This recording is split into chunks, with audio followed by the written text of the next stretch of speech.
तक हमने ऑलरेडी कर लिया था, क्वेश्चन नंबर 5 ऑनवर्ड्स करेंगे। क्वेश्चन नंबर 5 एक बार ध्यान से पढ़ो क्या लिखा है। हाँ, सारे बच्चे सामने ध्यान दो, क्वेश्चन रीड करो।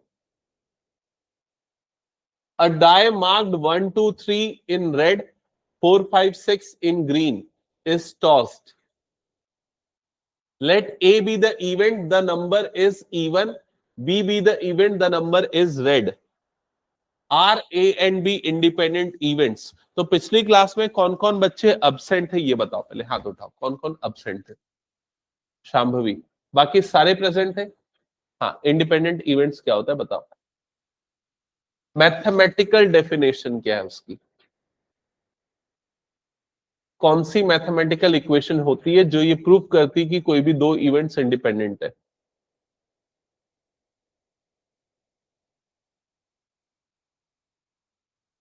Probability of A intersection B is equal to probability of A into probability of B. अगर ऐसा होता है तो ए और बी ये दोनों इवेंट्स क्या होते हैं? इंडिपेंडेंट इवेंट्स होते हैं। अभी इस क्वेश्चन में वो दो इवेंट्स कौन से हैं जिन्हें इंडिपेंडेंट प्रूफ करना है या चेक करना है? पढ़ के बताओ जल्दी।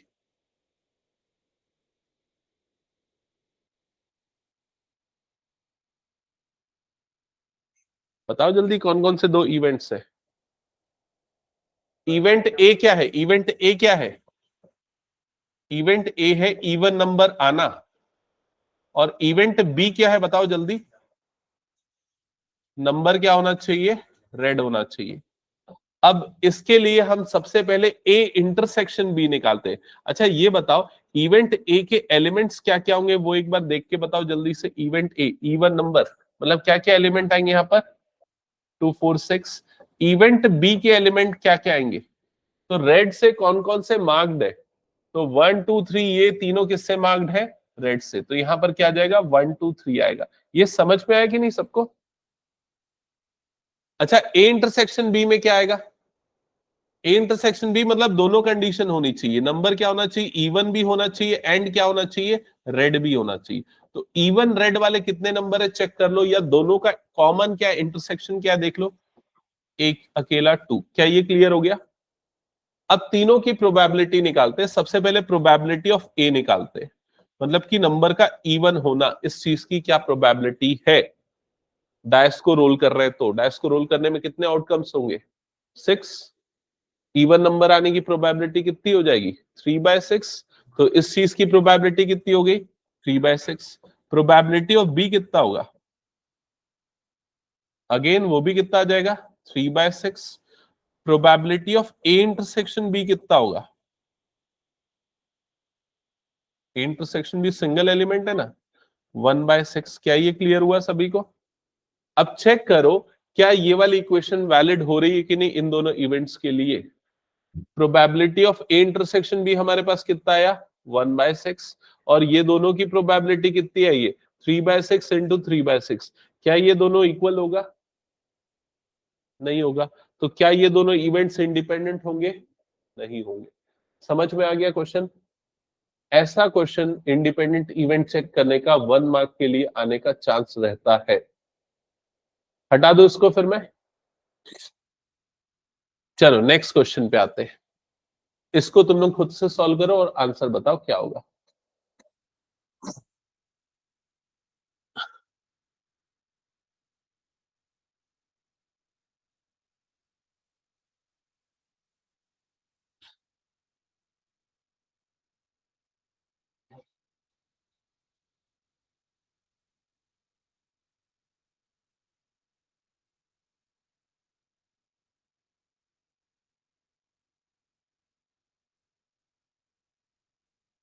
हाँ, चेक कर लिया, बताओ इंडिपेंडेंट है या नहीं? नहीं। सिंपली आप लोगों ने देखा इन दोनों का मल्टीप्लीकेशन ई इंटरसेक्शन एफ के इक्वल आ रहा है? नहीं आ रहा है, तो इंडिपेंडेंट इवेंट्स नहीं है। हटा दो उसको फिर मैं। चलो नेक्स्ट क्वेश्चन पे आ जाओ।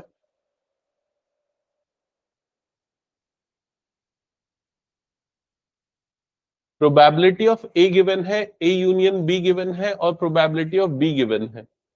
ठीक है, प्रोबेबिलिटी ऑफ बी की वैल्यू पी दी हुई है। पहले जो जो दिया है जल्दी से कॉपी में लिखो तो।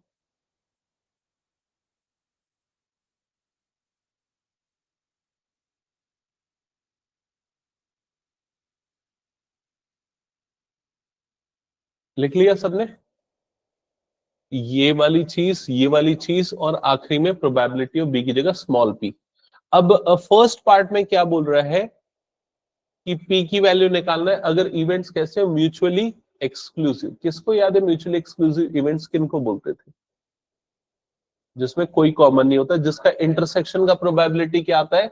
जीरो। तो यहां पर probability of A intersection B equal to क्या लेंगे? जीरो, फर्स्ट पार्ट में।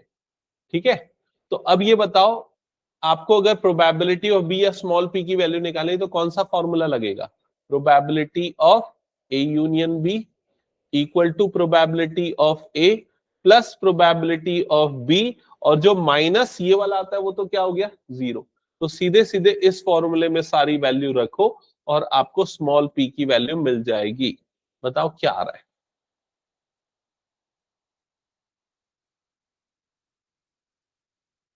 3/5 1/2 माइनस 3/5, 5 ये 10 आ जाएगा, 6 और इधर पे आ जाएगा 5, 1/10।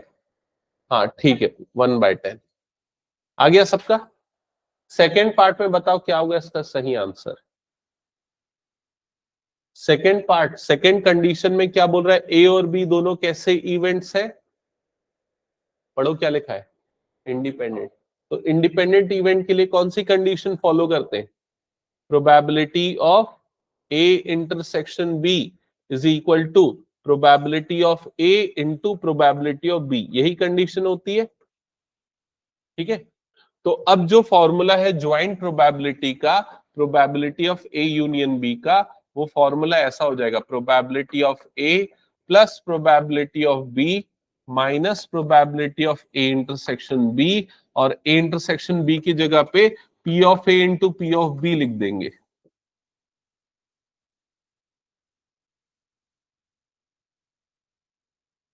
पी ऑफ ए की जगह क्या आ जाएगा यहां पर? 1/2।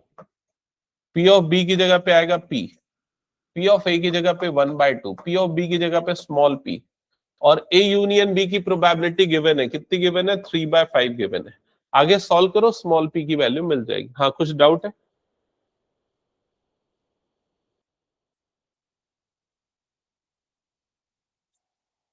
पी ऑफ ए को सीधा नीचे, तो ए इंटरसेक्शन बी तेरे को दिया हुआ कहाँ है? मतलब तेरे को ये वाली वैल्यू पता है, पी ऑफ ए की वैल्यू 1/2 पता है, इसकी वैल्यू पी पता है, लेकिन इसकी वैल्यू तो नहीं पता है ना।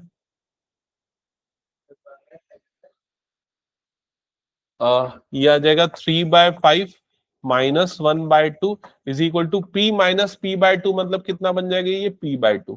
तो इधर एलसीएम आ जाएगा 10, 5 2 10 मतलब 6, 2 5 10 मतलब कि 5, और p/2 is equal to this. तो ये 1/10 is equal to p/2, p की वैल्यू आएगी 1/5। आया क्या बताओ जल्दी? डन, हटा दो इसको फिर मैं। चलो नेक्स्ट क्वेश्चन पे आते हैं, क्वेश्चन नंबर 8। सॉल्व करो ये क्वेश्चन। 1/5 आया ना? हाँ, क्वेश्चन नंबर 8 सॉल्व करो।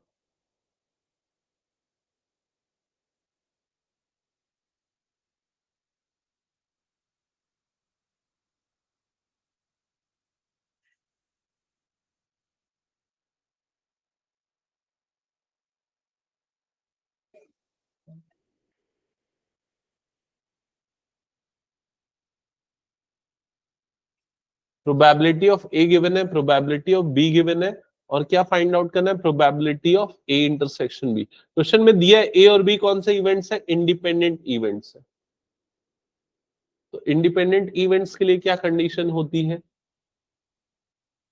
Probability of A into probability of B. तो फर्स्ट का आंसर मिल गया, कितना आया? 0.12। शांभवी कैसे आया 0.12? फर्स्ट पार्ट में P of A into P of B, ये लगेगा फॉर्मूला। तो probability of A intersection B कितना आ जाएगा? इन दोनों का मल्टीप्लीकेशन, तो 0.3 इंटू 0.4, तो कितना आ जाएगा? 0.12। कुछ प्रॉब्लम? हाँ, सेकेंड पार्ट का आंसर क्या होगा, कैसे निकलेगा? हाँ, तो इसमें फॉर्मूला लगेगा probability of A plus probability of B minus probability of A intersection B. तो इस फॉर्मूले में सारी वैल्यू डाल देना। तो 0.3 plus 0.4 minus A intersection B 0.12। तो इन दोनों का सम 0.7 आएगा, उसमें से इसको माइनस कर दो। कितना बोले? 0.58। 0.58। अच्छा ये बताओ इसका आंसर क्या आएगा? इसका आंसर सीधे सीधे प्रोबेबिलिटी ऑफ ए के इक्वल आएगा, और प्रोबेबिलिटी ऑफ ए की वैल्यू कितनी गिवन है? 0.3। तो इसका करेक्ट आंसर हो जाएगा 0.3। क्या ये क्लियर हो गया? ऐसा क्यों होता है ये भी क्लियर हो गया ना सबको? ऐसा क्यों होता है कि इसकी वैल्यू प्रोबेबिलिटी ऑफ ए के इक्वल आती है? क्योंकि ए और बी इंडिपेंडेंट है, तो ए का होना बी के ऊपर डिपेंड ही नहीं कर रहा है, पहला तरीका। दूसरा, मैथमेटिकली अगर आप देखोगे तो ए गिवन बी का फॉर्मूला क्या है? Probability of A intersection B divided by क्या होता है? प्रोबेबिलिटी ऑफ बी, यही होता है। अब इंडिपेंडेंट में ये चीज क्या बन जाती है? Probability of A into probability of B divided by क्या हो जाता है? Probability of B. क्या ये क्लियर हो गया? ये दोनों कटेगा तो ये क्या हो जाएगा? प्रोबेबिलिटी ऑफ ए के इक्वल। मैथमेटिकली भी समझ सकते हो कि क्यों ये प्रोबेबिलिटी ऑफ ए के इक्वल आया। क्या ये क्लियर हो गया? चेक कर लो एक बार। ठीक है, तो probability of A given B की वैल्यू आ गई 0.3। तो बी गिवन ए की वैल्यू क्या आ जाएगी? 0.4। प्रोबेबिलिटी ऑफ बी की इक्वल। क्या ये हटा दो? हो गया तो चलो नेक्स्ट क्वेश्चन पे आगे बढ़ते हैं। क्वेश्चन नंबर 9 सॉल्व करो जल्दी इसको।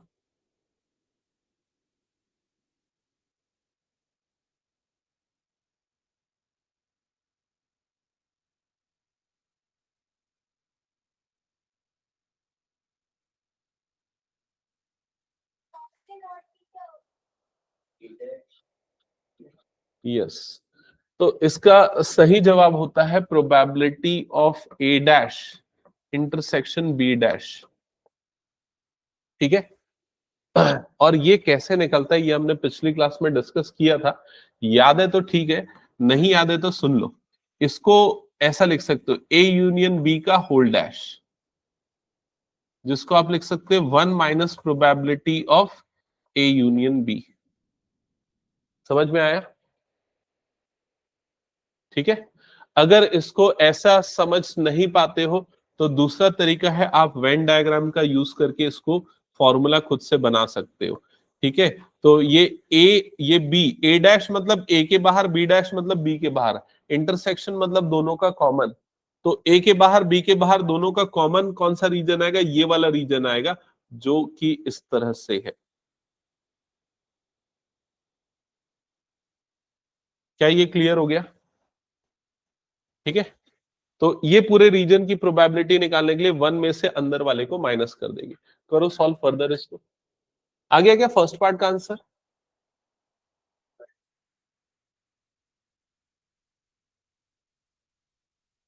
किसका किसका है ये? 3/8 सबका? ओके, बस एक ही पार्ट है क्या इसमें? तो इसमें सबसे पहले ए यूनियन बी निकालना था ना। ए यूनियन बी निकालने के लिए इन दोनों को ऐड करना था, माइनस ये करना था। तो 1/4 प्लस 1/2 माइनस 1/8, ये वाला टर्म कितना है एक बार बताओ तो जल्दी से? 5/8, और वाला आ गया 3/8, 1 में से हटा दो फिर इस क्वेश्चन को मैं। चलो क्वेश्चन नंबर 10 सॉल्व करो।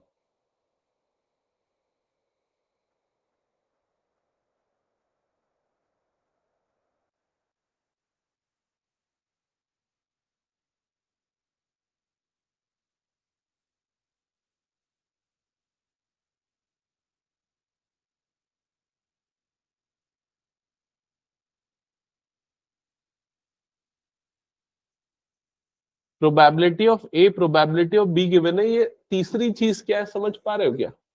नॉट ए और नॉट बी। इसका मतलब क्या होगा? प्रोबेबिलिटी ऑफ ए डैश, और है मतलब क्या हो जाएगा? यूनियन, और इधर पे क्या आ जाएगा? B dash is equal to कितना हो गया? 1/4। क्या ये समझ में आया? अब बताओ इस चीज को कैसे लिख सकते हैं और सिंप्लीफाई करके? गुड, इंटरसेक्शन आएगा। हाँ, ये हो जाएगा 1 minus probability of A intersection B. किसी को समझ में नहीं आया, एक्सप्लेनेशन चाहिए तो बता दो। ये वाला स्टेप क्लियर है सबको? सॉल्व करो फर्दर, ए इंटरसेक्शन बी निकालो।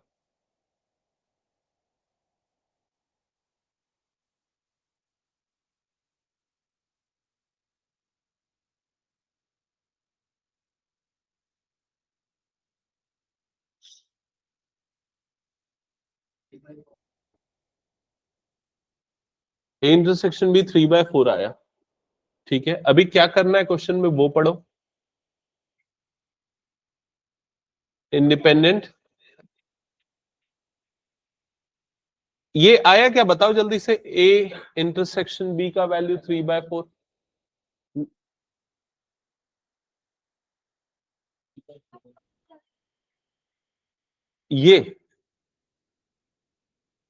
ये गिवन था।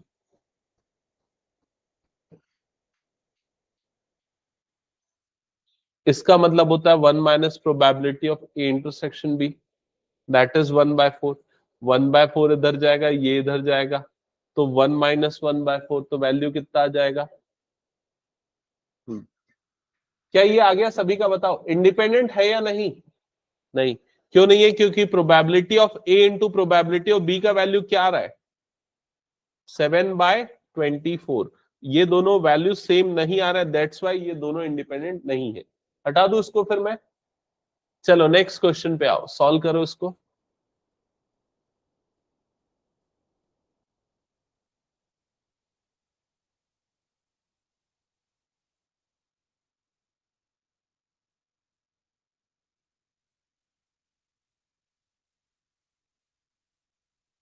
ये पूरा कंप्लीटली सॉल्व करो, ये बनना चाहिए सबसे। ऑनलाइन में तुम लोगों से बन रहा है यश आदि? Yes sir.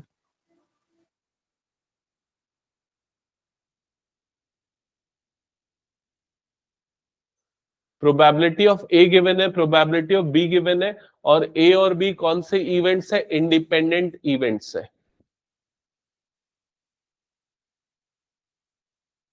तो फर्स्ट पार्ट बन गया सबका? कितना आया? 0.18। Second part?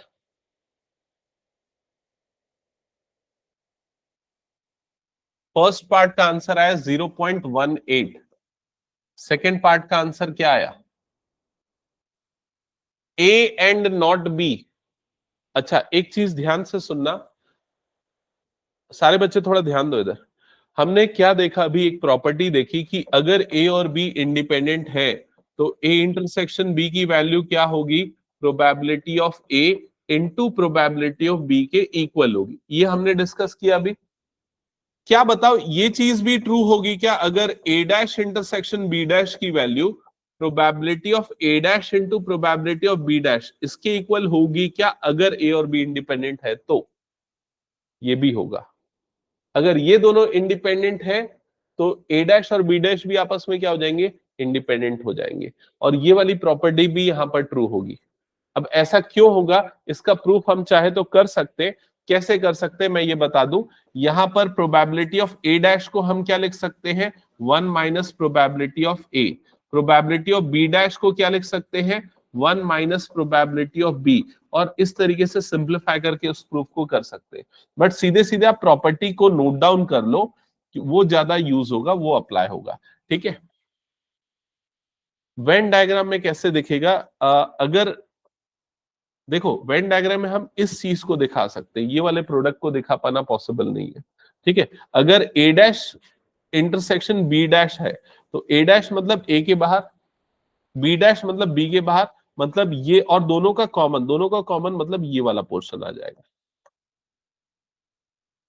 समझ में आ गया ये चीज?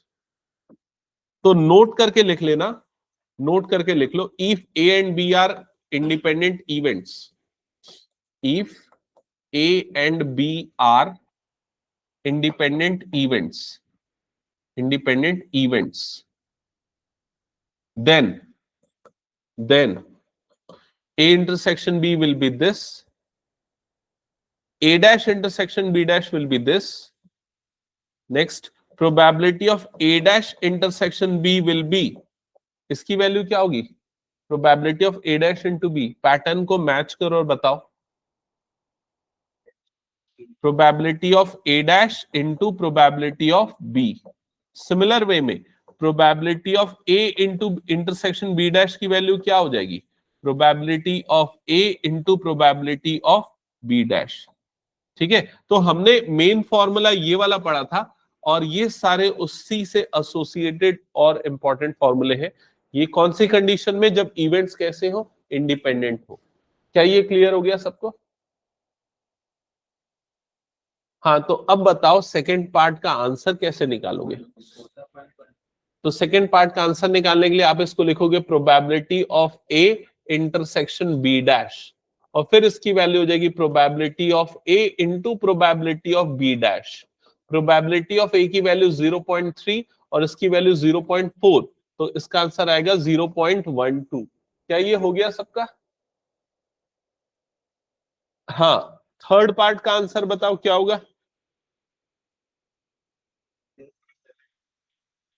ओके, आ गया सबका 0.72।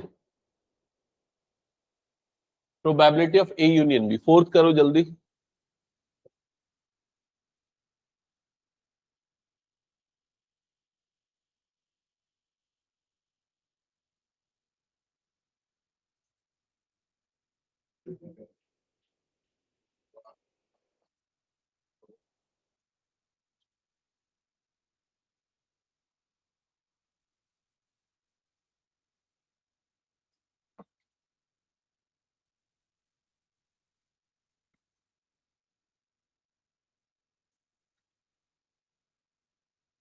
नाइदर ए नॉर बी, ये किसने किसने बना लिया फोर्थ पार्ट। हाँ, क्या है अनुष्का? 0.28। नाइदर ए मतलब ए डैश, नॉर बी मतलब बी डैश, एंड लगेगा बीच में ना, मतलब इंटरसेक्शन आ जाएगा। तो probability of A dash inter B dash, intersection B dash. एक बार चेक कर लो, क्या ये वर्डिंग्स और क्या ये एक्सप्रेशन समझ में आया सबको? तो इंडिपेंडेंट है तो क्या लग जाएगा यहां पर, probability of A dash into probability of B dash. तो 0 point, probability of A dash कितना होगा 0.7, प्रोबेबिलिटी ऑफ बी डैश कितना हो जाएगा 0.4, 0.28। क्या ये हो गया सभी का? हटा दो इस क्वेश्चन को। चलो नेक्स्ट क्वेश्चन।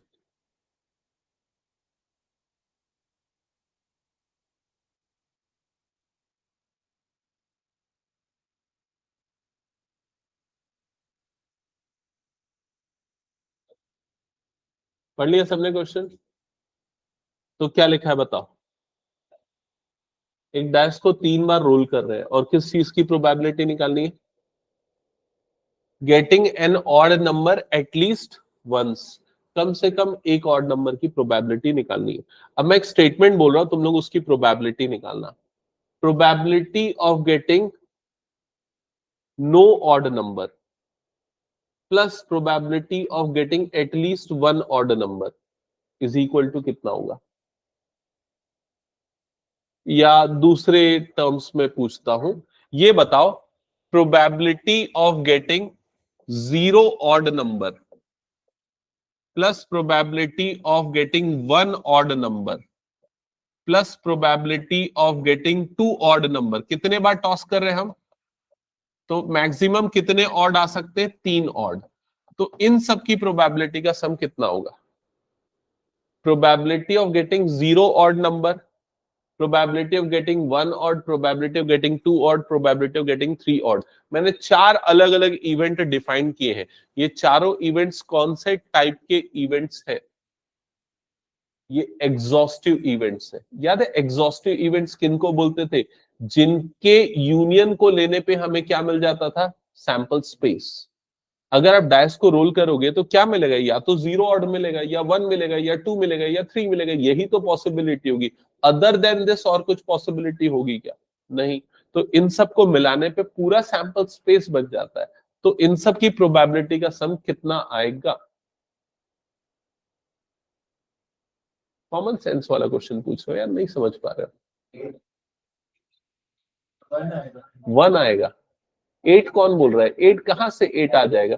प्रोबेबिलिटी कभी भी 1 से बड़ी आती है। तो इन सारी प्रोबेबिलिटी का सम कितना आएगा? 1। समझ में आया कि नहीं आया बताओ जल्दी। ठीक है, तो अब आपको क्वेश्चन में क्या पूछा है दोबारा पढ़ो और बताओ। Probability of getting at least one odd number. तो मतलब आपको निकालना है इन सारी प्रोबेबिलिटी का सम, या तो 1 ऑड या 2 ऑड या 3 ऑड, यही मतलब हुआ ना एटलीस्ट 1 ऑड। तो ये निकालने के लिए आप क्या करोगे? आप ये वाले टर्म को इधर पे भेज दोगे। क्या ये क्लियर हो गया? तो ये फॉर्मूला क्या बन जाएगा? Probability of at least one odd is equal to 1 minus probability of 0 odd number. क्या ये समझ में आया बताओ जल्दी? या no odd number, probability of no odd number. क्या ये क्लियर हो गया? जल्दी बता दो मुझे। तो एक भी ऑड नंबर नहीं आने की प्रोबेबिलिटी को निकालो, 1 से माइनस कर दो, तो आपको क्या मिल जाएगा? Probability of at least one odd number. Done? हाँ या ना बताओ तो जल्दी कुछ। सौभाग्य नहीं आया समझ में? नो ऑड नंबर आने की प्रोबेबिलिटी कैसे निकालेंगे वो आगे का पार्ट है, वो मैं बताऊंगा। यहां तक समझ में आया कि नहीं ये बताओ। यहां तक आ गया समझ में? अब नो ऑड नंबर की प्रोबेबिलिटी कैसे निकालेंगे उस चीज पे आते हैं। तो उसके पहले हम ये देखते हैं कि अगर डायस को 3 बार फेंकेंगे तो टोटल ऑल पॉसिबल आउटकम कितने होंगे? ऑल पॉसिबल आउटकम कितने होंगे? 6 की पावर 3 जो कितना होता है? 216। क्या ये क्लियर हो गया? और अगर हमें ऑड नंबर वाले आउटकम्स चाहिए या no odd number, no odd number मतलब कि सारे के सारे नंबर क्या हो? Even number. Probability of getting even number, तो कितने सिर्फ इवन वाले होंगे वो काउंट देखो। तो क्या क्या होंगे देखो, ध्यान से देखना। पहले में 2 आना, दूसरे में 2 आना, तीसरे में 2 आना। ये पहला हो गया जिसमें तीनों इवन आए हैं, एक भी ऑड नहीं आया है। और कौन सा होगा? 224। और कौन सा होगा? 226। ये तीनों इवन है ना। और क्या होगा इसके अलावा? 242, 244, 246, 262, 264, 266। क्या ये क्लियर हो गया? तो 2 से स्टार्ट होने वाले वो सारे आउटकम्स जिसमें सारे इवन आ रहे हैं वो कितने हैं टोटल काउंटिंग में? काउंट करो कितने हैं? 9। फिर 4 से स्टार्ट होने वाले भी कितने होंगे? 9। 6 से स्टार्ट होने वाले भी कितने होंगे? 9। तो सारे इवन वाले टोटल कितने आउटकम्स होंगे? 27। आया कि नहीं समझ में? क्योंकि 2 से स्टार्ट होने वाले 9 है, 4 से स्टार्ट होने वाले भी 9 होंगे, 6 से स्टार्ट होने वाले भी 9 होंगे, तो टोटल कितना आ जाएगा? 27।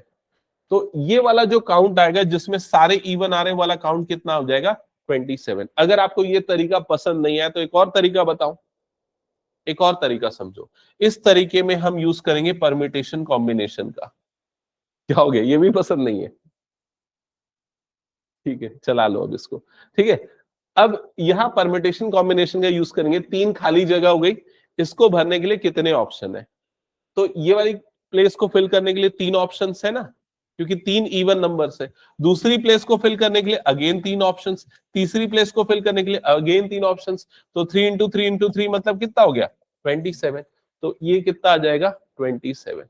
क्या ये समझ में आया बताओ जल्दी? ठीक है, तो अगर आपको चाहिए कि probability of no odd number या 0 ऑड नंबर, तो वो कितना आ जाएगा? 27 डिवाइडेड बाय 216। क्या ये क्लियर हो गया? चेक कर लो जल्दी।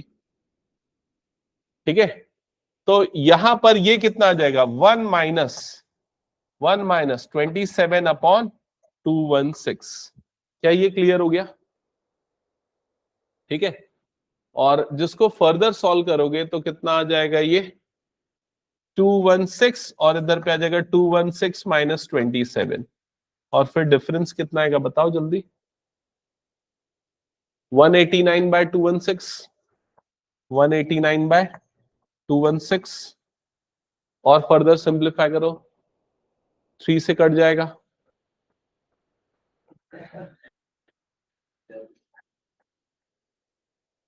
क्या वो पसंद नहीं आएगा सॉल्यूशन? और कोई तरीका बताओ, और एक तरीका। तुम लोगों की चॉइस है। आसान लगेगा कि नहीं? चलो दूसरा एक और तरीका बता देता हूं, सुनो। ठीक है, एक तरीका तो जो मैंने अभी बताया, अदर देन दैट एक और तरीका जिसमें हम इंडिपेंडेंट इवेंट का प्रॉपर्टी यूज कर सकते हैं। ठीक है, तो अगर मान के चलो एक डाइस को 3 बार टॉस कर रहे हैं तो तीनों इंडिपेंडेंट इवेंट्स होंगे, तो पहली बार ऑड नंबर आने की, पहली बार इवन नंबर आने की प्रोबेबिलिटी क्या होगी? 1/3। पहली बार इवन नंबर आने की प्रोबेबिलिटी कितनी हो जाएगी? नहीं, 1/3 नहीं, कितना आ जाएगा ये? 1/2 आएगा ना, 1/2। दूसरी बार इवन नंबर आने का प्रोबेबिलिटी कितना हो जाएगा? अगेन 1/2। तीसरी बार इवन नंबर आने का प्रोबेबिलिटी अगेन कितना हो जाएगा? 1/2। सबको मल्टीप्लाई करोगे तो नंबर कितना आ जाएगा? 1/8। और उसको 1 में से माइनस कर दो तो आंसर कितना आ जाएगा? 7/8। इसको भी जब फर्दर सिंप्लीफाई करोगे ना तो आपको आंसर वही मिलेगा, 7/8। ठीक है, जैसे ये देखो 3 से कटेगा 3 6 जा 18 और 3 3 जा 9, 3 से कटेगा 3 7 जा 3 2 जा, और किससे कट जाएगा फर्दर? ये 3 से 21 और 3 से कटेगा 2 जा, और कितना जाएगा? 3 4 जा 12, 7 3 जा, नहीं 7 से नहीं कटेगा ना, किससे कटेगा? अगेन 3 से, 3 7 जा, और ये कितना हो जाएगा? 3 8 जा, तो 7/8 आया। समझ में आ रहा है? तो अगर ये वाले मेथड से बनाओगे तो तीनों बार इवन नंबर आने की प्रोबेबिलिटी 1/2 1/2 1/2 मल्टीप्लाई करोगे तो कितना आ जाएगा? 1/8। तो ये वाला नंबर सीधे सीधे क्या निकाल सकते हो? 1/8। तो 1 - 1/8 मतलब फाइनल आंसर कितना आ जाएगा? 7/8। ये मेथड भी यूज कर सकते हो। क्लियर हुआ ये चीज? चलो हटा दो इसको फिर मैं, नेक्स्ट क्वेश्चन। क्वेश्चन नंबर 13 क्या हो गया? नहीं लिखे थे क्या?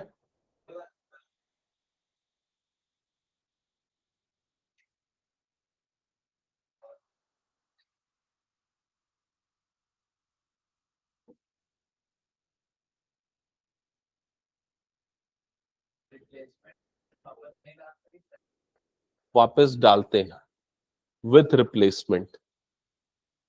Two balls are drawn at random with replacement from a box containing 10 black and 8 red balls. Find the probability that, जब भी विद रिप्लेसमेंट आएगा तो जो इवेंट्स होंगे वो इंडिपेंडेंट इवेंट्स हो जाएंगे। ठीक है, अब क्या बोल रहा है? जो दोनों बॉल्स निकली है दोनों के रेड बॉल होने की प्रोबेबिलिटी क्या है?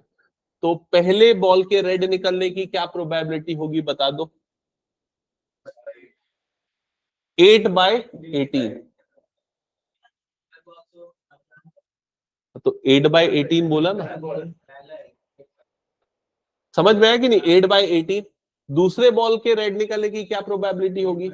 8/18। तो दोनों में क्या हो जाएगा? मल्टीप्लीकेशन। क्यों मल्टीप्लीकेशन होगा? क्योंकि इवेंट्स कैसे हैं? Independent events. तो फर्स्ट पार्ट का आंसर आएगा 8/18 इंटू 8/18। क्या ये क्लियर हो गया सबको? सेकेंड पार्ट में क्या होगा बताओ? पूरा आंसर बताओ। फर्स्ट बॉल का ब्लैक निकलना एंड सेकेंड बॉल का रेड निकलना। 10/18 इंटू 8 ये बाकी बच्चों को समझ में आ रहा है कि नहीं बताओ जल्दी? शाम भाभी,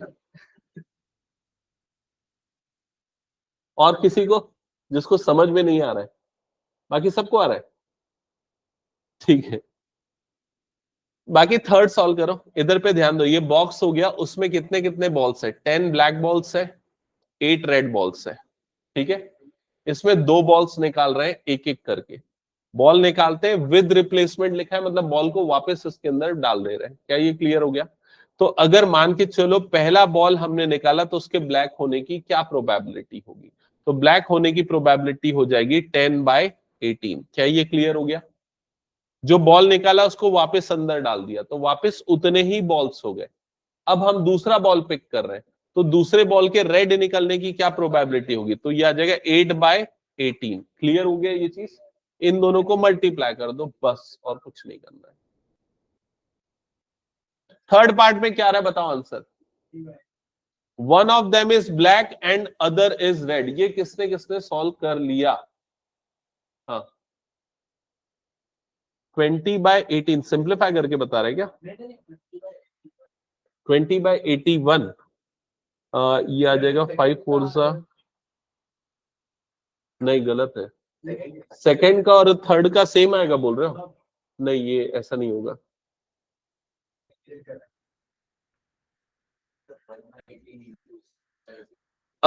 यहां पर थोड़ा ध्यान से सुनना।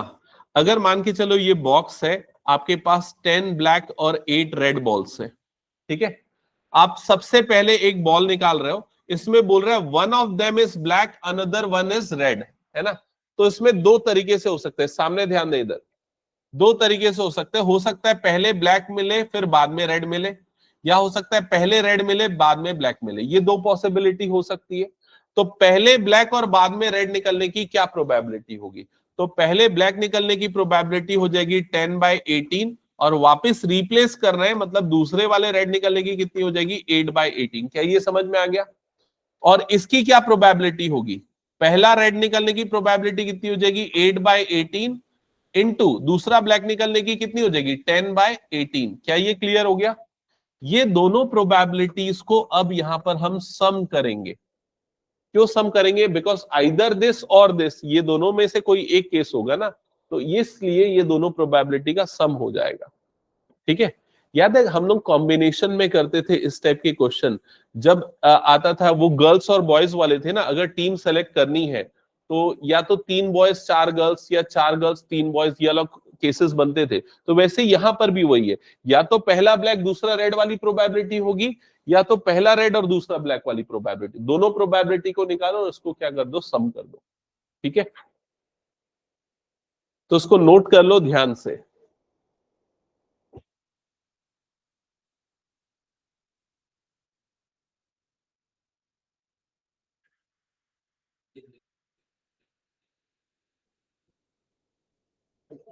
क्या हो गया?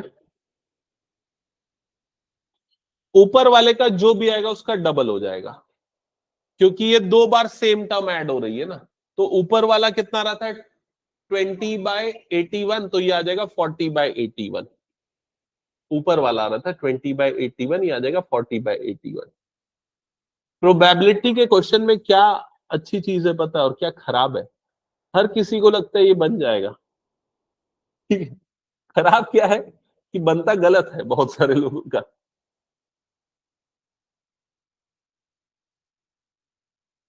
आंसर चेक करना पड़ेगा। ठीक है, हटा दो इसको, हो गया तो। चलो नेक्स्ट क्वेश्चन पे आते हैं। हाँ, ये देखो, ये क्वेश्चन अच्छा क्वेश्चन है, पढ़ो इसको।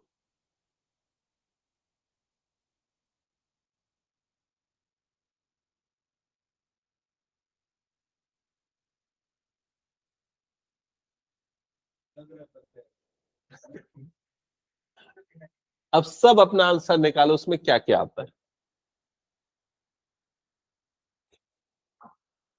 Probability of solving specific problem independently by A and B. Independently solve करना सब ना।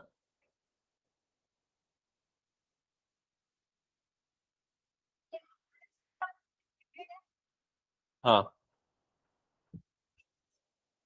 is 1/2 and 1/3. If both try to solve the problem independently, find the probability that problem is solved.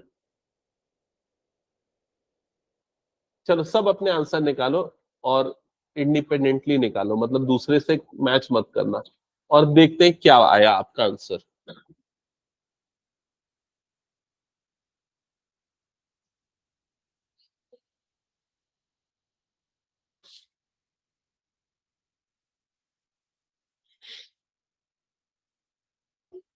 आ गया सबका answer? और ये हाल बहुत सारे बच्चों का, तो क्वेश्चन ही पढ़ते रह जाते प्रोबेबिलिटी। राघव, ठीक है।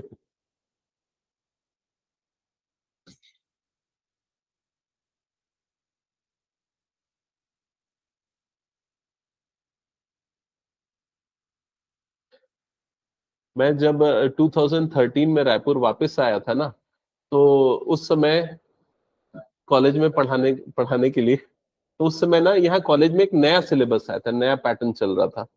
तो एक सब्जेक्ट है probability, random variable and random process. वो इतना खतरनाक सब्जेक्ट था कि कोई भी टीचर उसको नहीं पढ़ाना चाह रहा था, ठीक है। तो ये प्रोबेबिलिटी उस चीज का फाउंडेशन है, उसका रैंडम वेरिएबल, रैंडम प्रोसेस, मतलब पूरा ऐसा ऐसा सिंबल आता है, नोटेशन आता है कि हर कोई गिव अप कर जाते उससे। तो वो सब्जेक्ट मैं पढ़ाया था फर्स्ट टाइम, और उसकी बुक भी मतलब इंडियन ऑथर की बहुत कम बुक है, एक पीजेड पीबल्स है, एक प्रोकेस करके एक दो बुक आती थी फॉरेन ऑथर की, उसमें भी क्वेश्चन ऐसे ऐसे उटपटांग होते थे ना कि समझ पाना बहुत मुश्किल होता था। ये तो बहुत इजी है जो इंडियन वाले हैं, ठीक है। तो वाले सब्जेक्ट में बच्चों का पास करना मतलब बहुत बड़ी बात हो जाती थी। फर्स्ट सेमेस्टर का जब रिजल्ट आया सिर्फ 12 या 13% बच्चे पास हुए थे, पूरे छत्तीसगढ़ का बता रहा हूं मैं, ठीक है, फर्स्ट सेमेस्टर में। तो प्रोबेबिलिटी बहुत टफ लगता है बच्चों को कॉलेज में। अभी तो पता नहीं तुम लोगों को लगता है कि नहीं, क्या पता, क्या लग रहा है, अभी तक टफ लग रहा है टफ? ठीक है चलो, तो ये आ गया आंसर सबका, फर्स्ट पार्ट का आ गया, क्या आया बताओ? 2/3, एक मिनट, 3 + 2 5, 5 - 1 4/6, 2/3 करेक्ट है, 2/3। हाँ, और किसी का आया क्या 2/3? नहीं आया, बाकी लोगों ने ट्राई नहीं किया। Exactly one of them solves the problem. तो -1/6 कर देना, तो ये हो जाएगा 4/6 माइनस 4/6, 1/2 आएगा क्या सेकंड का आंसर? चलो एक बार चेक करते, देखो ए और बी इंडिपेंडेंटली प्रॉब्लम को सॉल्व कर रहे हैं। ए के सॉल्व करने की प्रोबेबिलिटी कितनी है? 1/2। बी के सॉल्व करने की प्रोबेबिलिटी कितनी है? 1/3। क्या ये क्लियर हो गया? दोनों के सॉल्व करने की प्रोबेबिलिटी क्या होगी? तो क्वेश्चन में दिया हुआ है कि दोनों इंडिपेंडेंटली सॉल्व कर रहे हैं, मतलब इवेंट्स क्या हो गए? इंडिपेंडेंट इवेंट हो गए। तो ए इंटरसेक्शन बी की प्रोबेबिलिटी क्या होगी? Probability of A into probability of B. तो probability of A intersection B कितना आ जाएगा? 1/2 इंटू 1/3, तो ये आंसर आ जाएगा 1/6। क्या ये चीज समझ में आई? लेकिन इसका मतलब क्या हुआ? अच्छा, ये चीज मैंने गलती से लिख दी, लेकिन ये ध्यान रखना, ए इंटरसेक्शन बी को कई बार ऐसे भी लिख देते हैं, ए इंटू बी लिख देते हैं, तो दोनों का मतलब सेम ही होता है। कई बुक में, कई क्वेश्चन में ये चीज ध्यान रखना, ठीक है। ये क्लियर हो गया सबको? हाँ, फर्स्ट क्वेश्चन में क्या बोल रहा है? Problem is solve. Problem is solve मतलब इससे फर्क नहीं पड़ता कि ए ने किया या बी ने किया या दोनों ने किया, प्रॉब्लम सॉल्व हो जाना चाहिए। तो इसमें क्या निकालना है आपको? इसमें आपको निकालना है ए यूनियन बी। आइदर ए और बी, कोई भी कर दे, सॉल्व हो जाना चाहिए प्रॉब्लम, उसकी प्रोबेबिलिटी चाहिए। तो ज्वाइंट प्रोबेबिलिटी का फॉर्मूला लगा दो, probability of A union B is equal to probability of A plus probability of B minus probability of A intersection B. तो क्या ये निकाल लिया? कितना है? 1/2 + 1/3 - 1/6, ये कितना है? ये वाला 3 + हाँ 1/2, उसका आंसर 1/2 आना चाहिए मेरे ख्याल से। तो आ जाएगा 4/6, तो आंसर आ जाएगा 2/3। क्या ये क्लियर हो गया? अच्छा, अब ये बताओ, ये exactly one of them solves the problem, ये कैसे सॉल्व किया?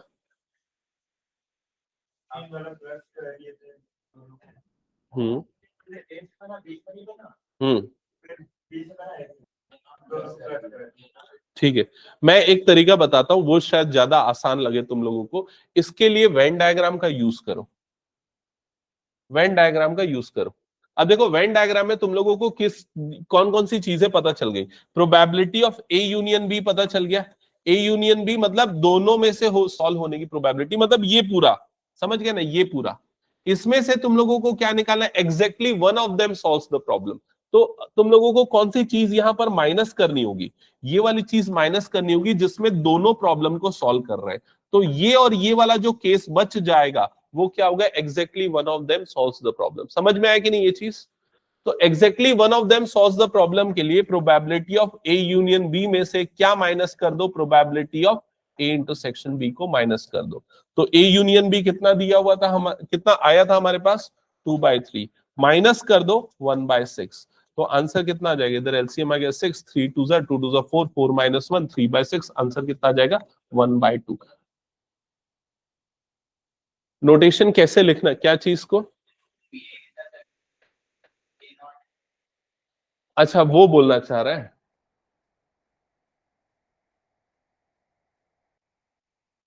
उसको लिखने का ये तरीका भी होता है, probability of A intersection B dash plus probability of A dash intersection B. इसका मतलब क्या हुआ, ए सॉल्व करेगा लेकिन बी सॉल्व नहीं करेगा, इसमें ए सॉल्व नहीं करेगा लेकिन बी सॉल्व करेगा। समझ में आया कि नहीं ये चीज? तो इससे भी बना सकता है चाहे तो। हाँ ये करेगा, ऐसा सॉल्व करेगा ना, तो इसको निकालने के लिए तेरे को क्या करना पड़ेगा, ए में से क्या माइनस करना पड़ेगा, ए इंटरसेक्शन बी को माइनस करना पड़ेगा, तो ये वाला नंबर मिल जाएगा। इसको निकालने के लिए क्या करना पड़ेगा, बी में से इस कॉमन वाले को माइनस करना पड़ेगा। मतलब उसमें तू अलग अलग निकाल रहा है, पहले ये निकालेगा ओनली ए, फिर क्या निकालेगा ओनली बी, देन दोनों को क्या कर देगा, सम कर देगा। समझ में आया ये चीज? उस तरीके से भी कर सकता है। इसलिए वेन डायग्राम बहुत इंपॉर्टेंट है। अगर तुम लोग, इनफैक्ट एक आध क्वेश्चन मैंने देखा केस स्टडी का जो प्रीवियस ईयर में आया, उसमें क्वेश्चन में ही वेन डायग्राम बना के दिया केस स्टडी में, और सारी प्रोबेबिलिटी मार्क करके रखा जिसको सॉल्व करना। हटा दो उसको फिर, मैं हो गया तो। चलो नेक्स्ट क्वेश्चन।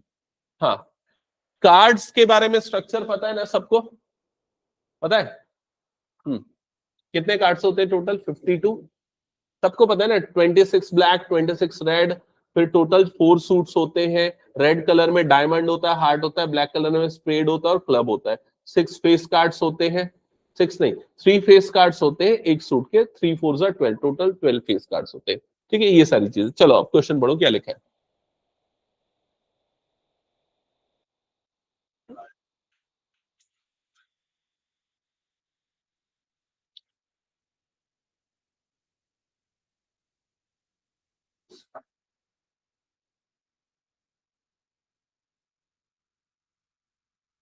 क्या करना है वैसे, इस क्वेश्चन में क्या करना है?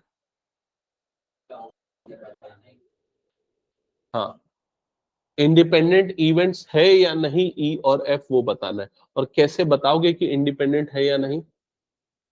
प्रॉपर्टी, कौन सी प्रॉपर्टी? ई इंटरसेक्शन एफ की जो प्रोबेबिलिटी है वो किसके इक्वल होनी चाहिए, probability of A into probability of F. ठीक है। हाँ, तो सबसे पहले इवेंट ई, इवेंट ई की प्रोबेबिलिटी यहां पर फर्स्ट क्वेश्चन के लिए इवेंट ई की प्रोबेबिलिटी बताओ क्या आएगी, कि the card drawn is spade. तो स्पेड कितने होते हैं? 13। तो स्पेड निकलने की प्रोबेबिलिटी कितनी हो जाएगी? 13/52। सिंप्लीफाई मत करना, भी फिलहाल ऐसे ही रहने देना। फिर एफ की प्रोबेबिलिटी बताओ कितनी आएगी? 4/52। क्या ये क्लियर हो गया? जल्दी बताओ सभी। ठीक है, अब ये बताओ ई इंटरसेक्शन एफ की प्रोबेबिलिटी कितनी आएगी? ई इंटरसेक्शन एफ मतलब स्पेड भी होना चाहिए, एस भी होना चाहिए। 1/52, क्योंकि स्पेड, एस ऑफ स्पेड एक ही होता है, तो ये कितना आ जाएगा? 1/52। क्या ये समझ में आया? अब इंडिपेंडेंट होने के लिए इन दोनों का मल्टीप्लीकेशन इसके इक्वल आना चाहिए। तो क्या होगा इन दोनों का मल्टीप्लीकेशन? तो इसको मल्टीप्लाई करो, 13/52 इंटू 4/52, तो ये 52 बन जाएगा, और ये 52 कट जाएगा तो कितना आ जाएगा? 1/52। तो पहला वाला इवेंट क्या हो जाएगा? इंडिपेंडेंट। समझ में आया कि नहीं है? बताओ जल्दी। क्या निखिल? तो आगे बनाना, आगे क्या इनवाइट करूं क्या नेक्स्ट क्वेश्चन पढ़ने के लिए? कौन सा? ये वाला? तू मत समझा, तू अपना क्वेश्चन बना। हाँ, सौभाग्य। ई इंटरसेक्शन एफ मतलब दोनों इवेंट्स साइमल्टेनियसली होना चाहिए। तो कॉमन क्या है? स्पेड और एस दोनों में क्या कॉमन है? स्पेड ऑफ एस कॉमन हो गया, एक ही पत्ता होता है वाला। हाँ हाँ, हुक्म का एक का। ठीक है, ऐसा एक ही कार्ड होता है ना, तो 1 divided by all possible outcome 52। क्या नहीं चलता?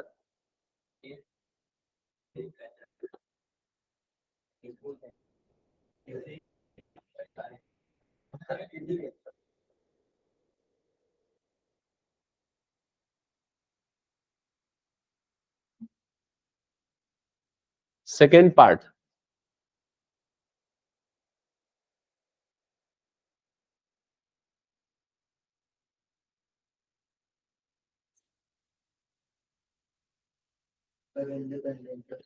ब्लैक कार्ड होने की प्रोबेबिलिटी 26/52 आई होगी, किंग की 4/52 आई होगी। ठीक है, तो सेकंड पार्ट में ब्लैक की प्रोबेबिलिटी 26/52 और ये आ गया 4/52। ठीक है, फिर ब्लैक किंग कार्ड 2/52। चेक करो इन दोनों का मल्टीप्लीकेशन क्या इतना आएगा या नहीं, आ रहा है ना। ये कटेगा तो कितना हो जाएगा, ये 1/2 हो जाएगा, ये 2 और ये 2 कटेगा, मतलब 2/52। हाँ ठीक है, आ रहा है। तो ये दोनों इवेंट्स क्या हो जाएंगे, इंडिपेंडेंट इवेंट्स हो जाएंगे। समझ में आ गया ना कैसे चेक कर रहे हैं। चलो नेक्स्ट चेक करो जल्दी से, थर्ड क्या हो गया, कार्ड निकालू क्या।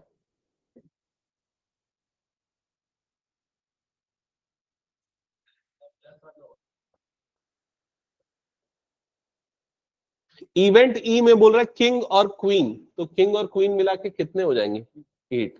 तो प्रोबेबिलिटी ऑफ ई कितना आ जाएगा, 8/52। हाँ हाँ ठीक है, इधर ध्यान दे। किंग क्वीन और जैक क्या होगा प्रोबेबिलिटी बताओ। ये भी कितना हो जाएगा, 8/52। अच्छा, और दोनों का इंटरसेक्शन क्या आएगा, probability of E intersection F 4/52। तो क्या इन दोनों को मल्टीप्लाई करने पे 4/52 आएगा, नहीं आएगा। तो ये वाले इवेंट्स इंडिपेंडेंट इवेंट्स नहीं है। क्या ये क्लियर हो गया, बताओ जल्दी, हटा दो। चलो नेक्स्ट क्वेश्चन पे सॉल्व करो इसको। बोर्ड्स में ये वाले जो क्वेश्चन अभी पढ़ रहे हो ना, ये हार्डली 1 या 2 नंबर वाले।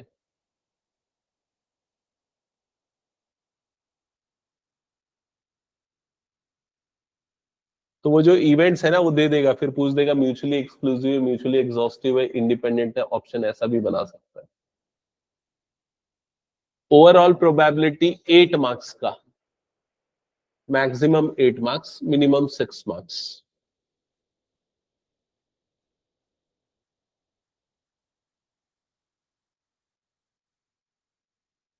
पढ़ लिया सबने क्वेश्चन। सौभाग्य बता क्या लिखा है क्वेश्चन में।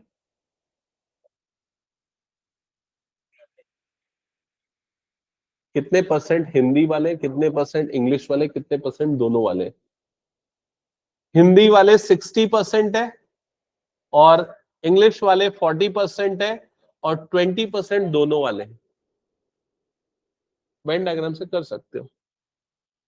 Student is selected at random. Find the probability that she reads neither Hindi nor English newspaper. तो क्या निकालना है फर्स्ट पार्ट में।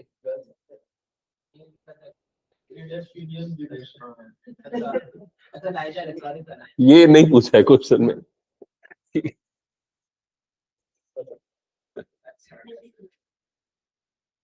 ठीक है, ओके। तो probability of H dash intersection E dash, ये फाइंड आउट करना है। क्या ये क्लियर हो गया। ये हो जाएगा 1 minus probability of H union E। जल्दी कैलकुलेट करो, बताओ क्या आएगा।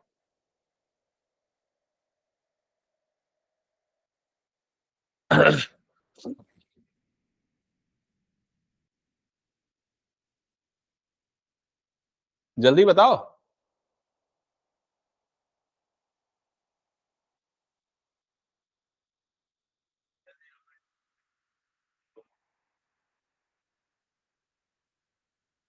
सबसे पहले ये तो बता दो कम से कम H यूनियन E कितना आएगा।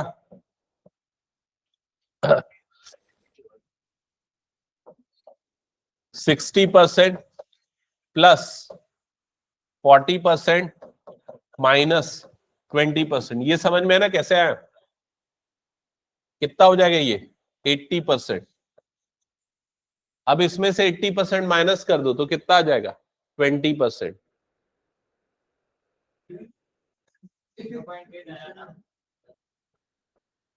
अरे तो वो दोनों अलग चीजें, कोइंसिडेंटली दोनों वैल्यू सेम आ गई है। यहां पर क्या दिया हुआ है, 20% रीड बोथ, ये जो चीज दिया है ये probability of H intersection E की वैल्यू दिया है। ये क्या प्रोबेबिलिटी ऑफ एच की वैल्यू है, ये क्या प्रोबेबिलिटी ऑफ ई की वैल्यू है। तो देखो निकालना क्या है, नाइदर हिंदी नॉर इंग्लिश, मतलब 1 minus probability of H union E. समझ में आएगी नहीं ये चीज? तो इसके लिए पहले तो इसको निकालेगा। इसको निकालने के लिए फॉर्मूला क्या है, फॉर्मूला है probability of H plus probability of E minus probability of H intersection E. तो ये तीनों वैल्यू को पुट कर दे तो कितना आ जाएगा यहाँ पर 80%। तो 80% एच यूनियन ई है, उसको यहां पर डालेगा तो 1 माइनस 80% मतलब कितना हो जाएगा ये 20%। तो 20% ऐसे होंगे जो दोनों रीड नहीं करते। समझ में आया ये? सेकेंड पार्ट का आंसर बता क्या होगा।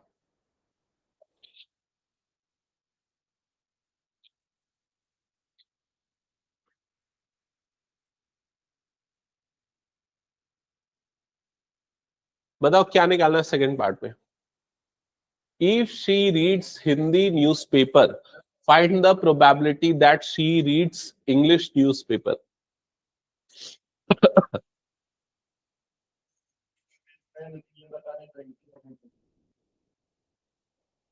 ठीक है, और कोई?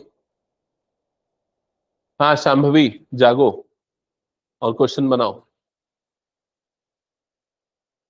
ये वाला पार्ट जो है गिवन है, कंडीशनल प्रोबेबिलिटी पढ़ा था ना हमने, ये गिवन वाली कंडीशन है, इवेंट है ई एफ। और किस चीज की प्रोबेबिलिटी निकालनी है कि वो क्या रीड करती है, इंग्लिश। तो आपको यहां पर निकालना है probability of E given F, या एफ की जगह पे क्या लिख सकते हो, एच।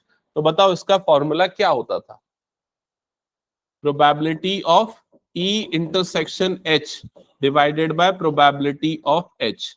वैल्यू पुट कर दो, आंसर बताओ क्या आएगा।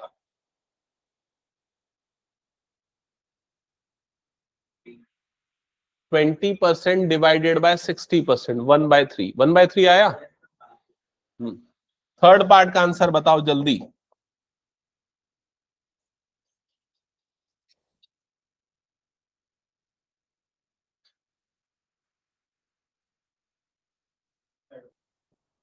If she read English newspaper, what is the probability that she reads Hindi news? तो इस थर्ड पार्ट में क्या निकालना है, probability of H given E। क्या होगा फॉर्मूला,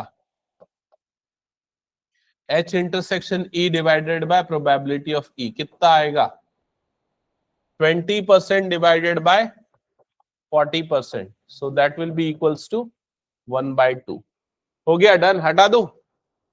चलो नेक्स्ट क्वेश्चन सॉल्व करो इसको। एक और बचा उसके बाद।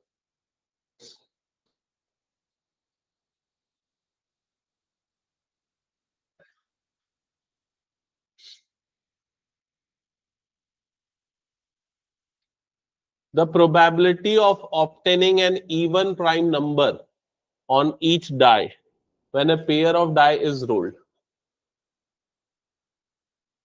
अरे बच्चों वाला क्वेश्चन है, ऐसे ही बता दोगे।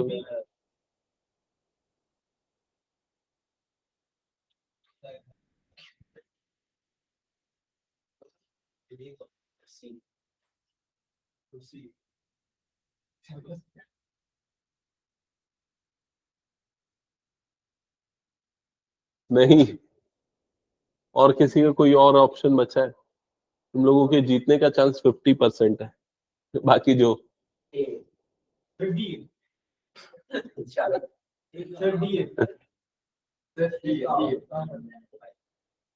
चलो एक काम करते हैं, शर्त लगा लेते हैं। इसका करेक्ट आंसर होगा ऑप्शन डी। कैसे होगा, कॉमन सेंस है भाई। इवन प्राइम नंबर कौन सा होता है पहले बताओ, दोनों में 2 आने की प्रोबेबिलिटी। अगर एक डैश को 2 बार रोल करोगे तो 36 आउटकम होंगे ना, और 2 2 दोनों में 2 2 आने की प्रोबेबिलिटी तो एक ही तो होगा ना। ये बचपन में करते थे 1 1 1 2 1 3, याद है कि नहीं ये वाला, 2 1 2 2 2 3। तो ये आने की प्रोबेबिलिटी निकालनी है, तो 1/36, दैट्स इट, खत्म। क्या ये क्लियर हो गया? चलो next.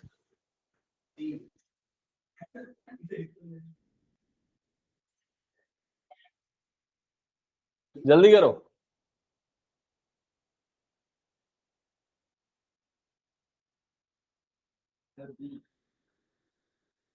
A and B are independent events if पहली कंडीशन वो म्यूचुअली एक्सक्लूसिव है, दूसरी कंडीशन ये लिखा है, तीसरी चौथी कंडीशन जल्दी बताओ कौन सा ऑप्शन है? ए बी और कोई ऑप्शन किसी और का तो बता दो। बी लग रहा है, ए लग रहा है तेरे को? इसका सही आंसर है बी। प्रोबेबिलिटी अभी मैंने बताया था ना, ए डैश बीच में कुछ नहीं है, मतलब क्या हो जाएगा? इंटरसेक्शन। ये हो गया। तो इसका मतलब क्या होता है? Probability of A dash into probability of B dash. Probability of A dash कैसे निकलता है? 1 minus probability of A. Probability of B dash की वैल्यू क्या हो जाएगी? 1 माइनस प्रोबेबिलिटी ऑफ बी। समझ में आया कि नहीं? ये इंडिपेंडेंट इवेंट के लिए ये कंडीशन होती है और फिर प्रॉपर्टी लगाते हैं, दैट्स इट। दूंगा अब। हाँ वो उसमें आधा नंबर दूंगा, तुम दोनों को बराबर कर दूंगा, ठीक है?